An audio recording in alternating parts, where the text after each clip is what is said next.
Namesto tega brezveznega videoposnetka bi bil tu lahko vaš oglas.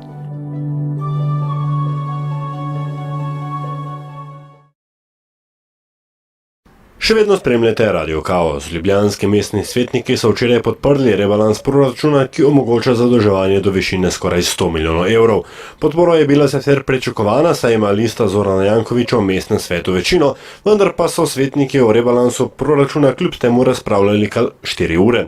Župan Zoran Janković pa se je na današnji novinarski konferenci obregnil ob dejstvo, da so nekateri svetniki na odboru za finance glasovali za rebalans proračuna, na seji pa so mu nasprotovali. In če včeraj poslušam kolege svetnike iz SDS-a, potem pa resnično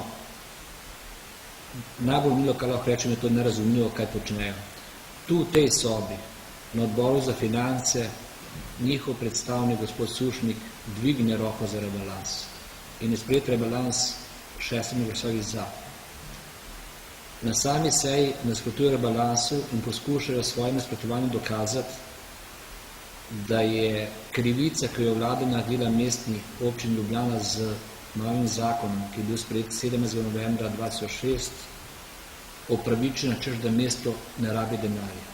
Na te trditve pa so se že odzvali v ljubljanski SDS, kjer so v izjavi za javnost zapisali, da odbori nikoli niso obravnavali rebalansa v celoti, temveč zgolj področje, za katero je pristojen posamezen odbor, zato so šele na seji izrazili nestrinjanje z rebalansom v celoti. Za Radio Kaos, Aljaž Pengov Bitenc.